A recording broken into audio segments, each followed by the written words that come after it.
dubbed Gen Z anniversary protests. While some citizens turned out peacefully to exercise their constitutional rights to assemble and express dissent, a well-coordinated network of criminal actors infiltrated and hijacked these demonstrations. These criminals came out with the sole intention to cause chaos, loot, destroy lives and property, with a clear, coordinated agenda to forcibly enter lawfully protected areas and destroy government installations.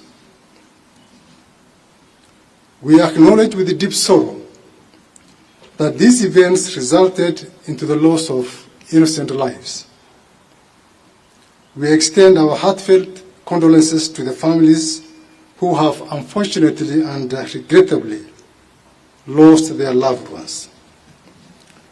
Law enforcement officers suffered significant harm while protecting genuine protesters, property, and maintaining law and order, with at least 11 officers sustaining serious injuries, some life-threatening. Every life lost is a tragedy that shakes the conscience of our nation. We mourn with you and we remain committed to ensuring that justice is not only done, but is seen to be done. No family should ever suffer such pain under the pretense of protests or the breakdown of public order. We confirm that what began as peaceful civic education in certain parts of the country quickly devolved into orchestrated violence. Intelligence and arrest records revealed that some individuals with specific instructions to attack public institutions and security installations were ferried in unmarked vehicles from particular areas that security agencies are currently looking into. Our investigations have unearthed a series of deeply troubling incidents. There was widespread destruction of critical government infrastructure, such as Kikuyu law courts, Kikuyu government offices, and multiple police stations, including Olkalau Police Station, Dagoretti, Gajui Police Post, and the Kamukunji Police Station, amongst others. Several firearms and police equipment were stolen during these attacks, and disturbingly, some of these weapons have already been used in violent robberies last night within Naivasha Police Station area.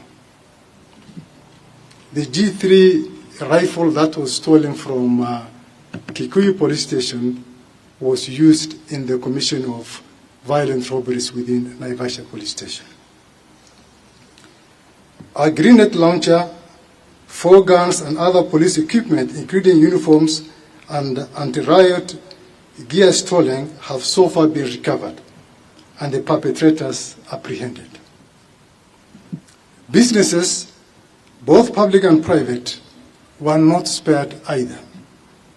Notably, several wholesale and retail outlets within the Nairobi CBD, Kitengela, Dagoretti, Naivasha, and Nyeri, amongst others, were brazenly looted and vandalized. Automated teller machines were violently broken into and millions of shillings stolen in the midst of the chaos. In addition, we received credible reports of assault and sexual violence committed by criminals who had earlier infiltrated the demonstrations, further compounding the gravity of the situation. On June 26, 2025, Nduyunjeru Police Station in North Kinangop sub-county experienced a very, very violent incident where approximately 400 armed individuals stormed the facility, demanding the release of 4 prisoners arrested earlier on for theft of stock. Despite the officers' resistance, the crowd overwhelmed them, resulting in the burning of the police station and the tragic suffocation and deaths of 3 suspects who were in custody, whereas one is currently hospitalized and is in a very, very critical situation. This incident, while not directly linked to the events of June 25th, reflects the ongoing momentum of violence against police stations in the country, a trend that continues to threaten law and order and as well jeopardize our nation's peace and security. Fellow Kenyans, we must not allow our nation to spiral into anarchy and chaos.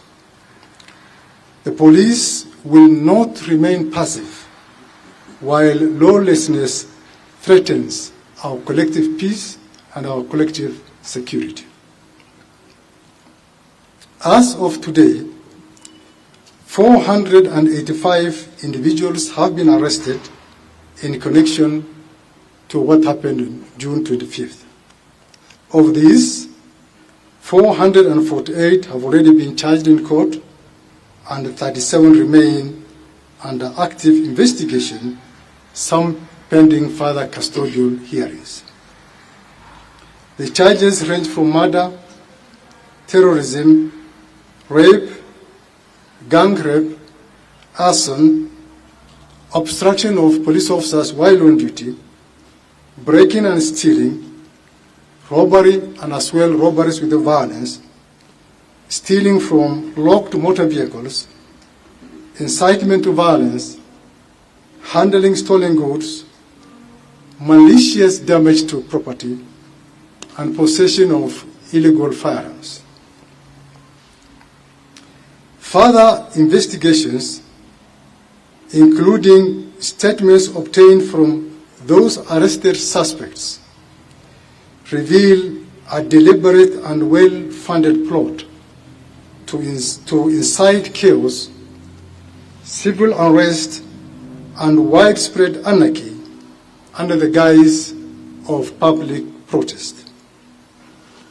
Evidence indicates that the individuals were strategically mobilized and transported, particularly into Nairobi, from various parts of the country, not to express their legitimate grievances, but to execute a well-coordinated agenda of disruption and violence.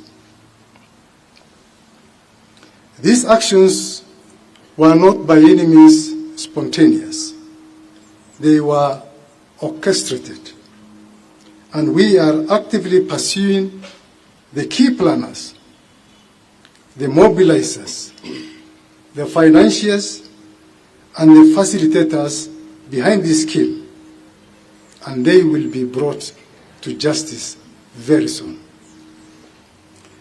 The complaints we have received from across the country draw a clear and troubling line between lawful protest and outright criminality. While some youthful protesters joined the demonstration in good faith, some individuals tragically, even some who had marched peacefully, later turned on fellow Kenyans. They engaged in sexual violence, theft, and broke into homes and businesses. Such acts not only violated the law, but also betrayed the very ideals the protests purported to uphold. When demonstrations descend into violence, intimidation, and destruction of property, they do not advance any cause. They discredit it. They erode public sympathy and distort the message of those who genuinely seek reform through lawful and other constructive means. It must be clearly understood that the right to protest is protected under our Constitution, no doubt, and we respect the voice of every Kenyan seeking accountability and reform. However, when a bona fide protest is infiltrated by criminal elements, it becomes a threat to national security and a threat to public safety.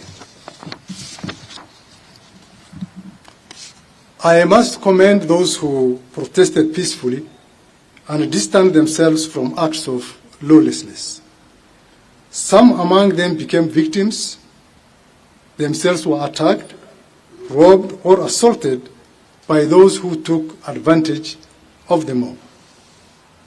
To those who orchestrated, funded, and mobilized the undermining of genuine protests, your actions are an assault to the exercise of the sovereign power of the people of Kenya.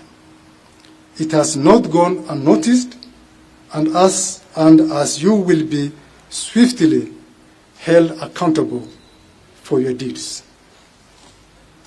We call upon members of the public to continue sharing information that leads to the tracking of the stolen firearms.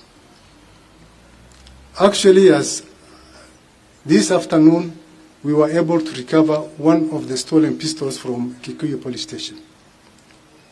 The stolen goods from businesses, the apprehension of the suspects, and to restore normalcy in the affected areas.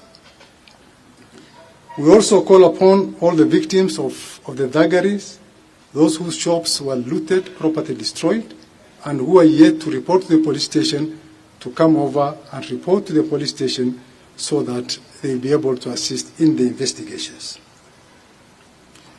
To the families who lost their loved ones, to the citizens who were injured, those who lost property, and to the peace-loving citizens of Kenya, we hear you, we stand with you, and we will decisively and lawfully act in your defense.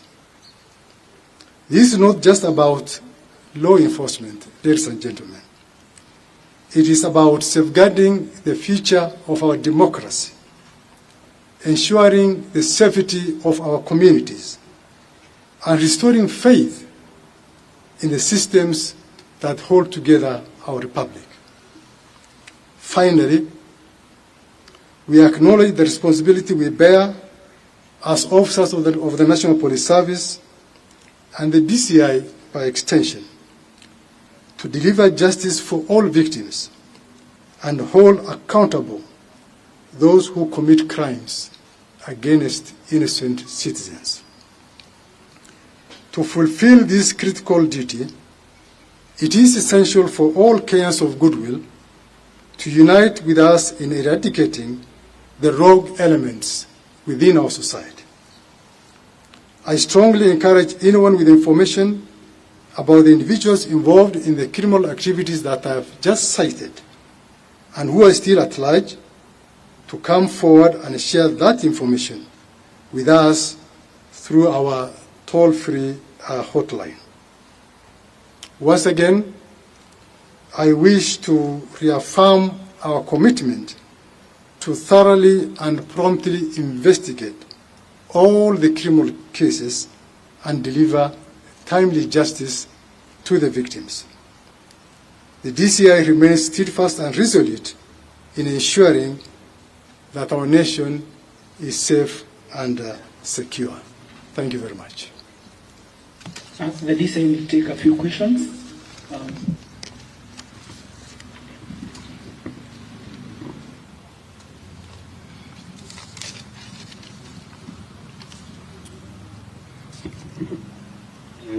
My name is Umbati, and I wanted to know the state of investigation in regard to claims of goons who were in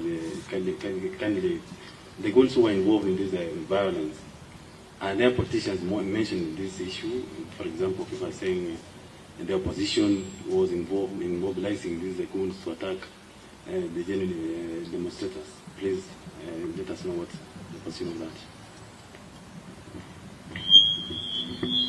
Yeah, my name is Emmanuel Tov from Citizen TV. Just a question. Number one, where is Ndiangui Kinyagia, the blogger who was taken allegedly by the DCI? Where is he? Ndiangui Kinyagia. It's trending on X. Number two, which are these names that you're targeting who sponsored and goons on the streets? And number three, you talked about the violence that was, sexual violence that was witnessed. Do you have cases? Which ones? Where were these offenses, where were the offenses happening from? That would be really good to answer. And lastly, the intelligence that you say told you that you have these planners planning these things. What did you do to that intelligence you got? Did you act on it? Asante sana. Jina langu ni Laban Shap kutoka NTV. Nina maswali mawili. Kuna madai ambayo yameibuka kuhusiana na wizi wa mabegi 7,000 ya mbolea kutoka kwenye bohari kule Meru ya thamani ya shilingi milioni 29.5. Je, ilifanywa na wale wahuni? Na je, ni moja ya njama ambazo zilifanywa kutumia mikakati ambayo umetaja hapo, walitumia malori na vitu kama hivyo? Pia hii leo tumemsikia aliyekuwa msemaji wa idara ya polisi Charles Sowino akisema kwamba Boniface ambaye muuzaji maski ambaye alipigwa risasi katikati ya jiji la Nairobi kwamba alimtukana yule afisa wa polisi. Je, alimtukana? Na katika uchunguzi ambao unaendelea ipo katika vipengele ambavyo mnaviangalia. Ya tatu na la mwisho ni je, uchunguzi huu ambao tayari mmekwisha anza, inaonekana kwamba pengine imejikokota sana ikizingatiwa kwamba mbele ya kamera wakati wa maandamano walionekana wale wahuni wakiiba, wakivuruga na vitu kama hivyo. Sijui kama kwamba inaonekana mnalaumiwa kwamba mmechelewa sana katika kuwakamata, na hawa ambao wanasemekana kwamba ndio mpanga mikakati kutoka eneo moja, ni eneo lipi na ni nani huyo? Asante. The director will first respond to those questions. Thank you. Thank you very much. Mr. Ombati has asked about the goons involved in the violence. Like I said in my address, initially the demonstrations were peaceful. But along the process, the entire process was hijacked by goons. Goons who resorted to looting and destroying public property. The state has the monopoly of violence. The state cannot cede its monopoly of violence to goons. We are investigating those allegations of the involvement of goons. Where a member of a goon or particular goons resort to violence, then that becomes illegitimate and that becomes criminal, and we are going to deal with them. Already we have got information about some of those goons, and that information, that investigation is progressing fairly well.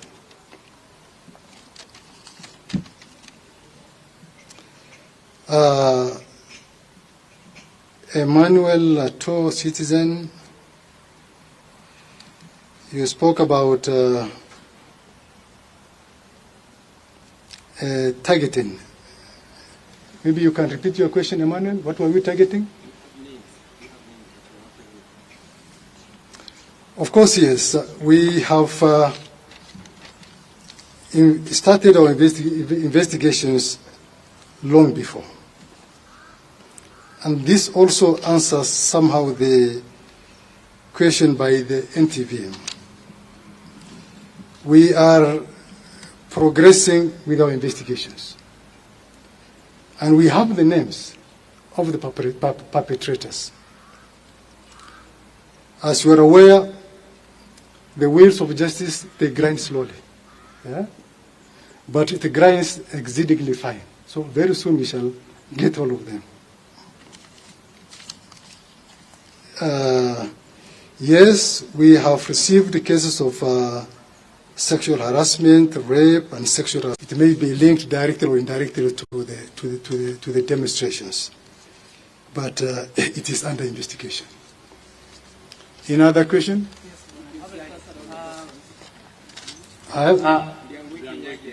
Oh, he's called who?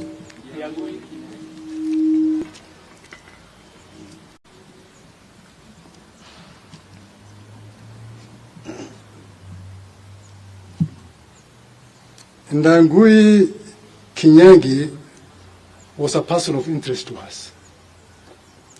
After publishing very, very inflammatory material in the social media, I'm sure you all saw about the timetable and so on and so forth, which was trending in the social media.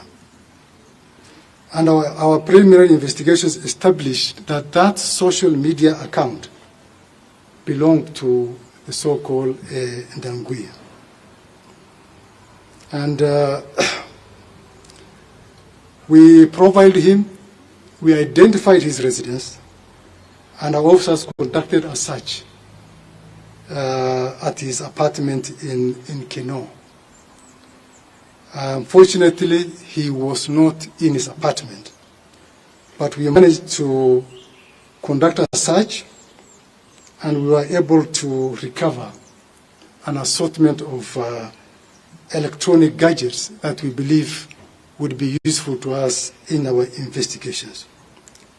And we were able to do an inventory, which inventory was clearly countersigned by the caretaker of those apartments. So mine is to confirm to Kenyans that Ndangui is not under the custody of the National Police Service. He is a person of interest to us, and wherever he is, I will urge that he submits himself and that he surrenders to the nearest police station. I think that answers Yes, you. my name is Abdiaziz Hashem from KBC. Just back to that particular story, because we are shocked that Ndangui is not within your custody, but today the courts have given an order for you, the DCI, to present Ndangui at 11 tomorrow, on Tuesday. So will that be possible? Then secondly, there are reports online that you have summoned the former Deputy President Rigathi Gachagua. What are the nature of those summons, if true? Well, like I've said, Ndangui is not under the custody of officers of the National Police Service. And that is what I'm going to say rightly before the Honorable Judge tomorrow. We don't have him. And wherever he is, he should just come and surrender to the police so as to assist in our investigations. As regards Rigathi Gachagua, it is not true that we have summoned Rigathi Gachagua. But I would like to point out very, very clearly that Rigathi Gachagua does not enjoy any immunity against prosecution. He is subject to the laws of the land. If in our investigations he is found to have been involved in any criminal activity, perpetrated any criminal activity, aided or abetted any criminal activity, then appropriate action will be taken against Rigathi Gachagua. Thank you. Asanteni sana. Maybe a last question? Just one question, kindly. I'm sorry. My name is Cynthia Onyango from Ramogi TV, and I just have one question for you, sir. I mean, from the investigations you've done so far and the intelligence you've gathered, do you second CS Inchia's statement that on 25th there was an attempted coup? And if that is true, how far are you with the investigations? Bwana DC, jina langu ni Ronde Regani kutoka Mo Radio. Swali langu litakuwa moja kwa Wakenya wanauliza, you lied under oath on the floor of the Senate. So why should the Kenyans believe you anymore when it comes to matters criminal investigation? Mbona Wakenya waamini? Asante sana. Let me take these two questions.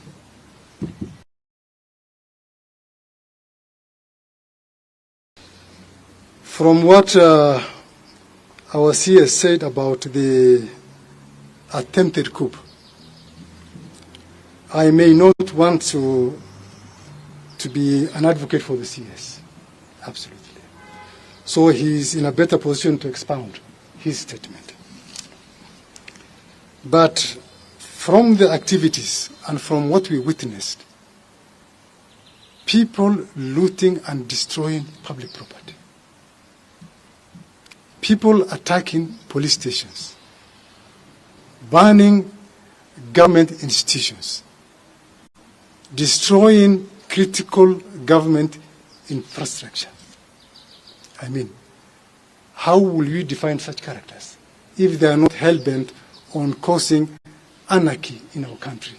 Which is, and if somebody causes anarchy, then in my own interpretation, that will be synonymous to an attempted coup. About I lied under oath. It is good that I have an opportunity to explain that. That when I appeared before the Senate, I swore while holding the Holy Quran. And I said that whatever I will say before the Senate shall be the truth, the whole truth, and nothing but the truth. Whatever I said, some people who did not mean well for the DCI, for reasons best known to them, misinterpreted what I said. And for those who are following the proceedings, I was sharing with the senators the timings when the suspect was brought to the police station, when he was booked, and when the officers went to the Baghdadi mortuary. What I was reading verbatim from the records in the digital OP. It's not what the DCI was saying. So some people thought it was the DCI who was saying that. No. I was explaining to Kenyans what I was reading from the digital OB, explaining verbatim. Tumelewana, my friend? Asanteni sana. Yepi? Kama swali ambalo linahusiana na Boniface, kama polisi alishindwa kujidhibiti, alitukanwa alafu je ni kitu ambacho Okay. Well, you cited Charles Owino. Charles Owino is not the spokesperson of the National Police Service. So he cannot speak on behalf of the Inspector General of National Police Service. So what he said were his own personal views, and we should treat it as such.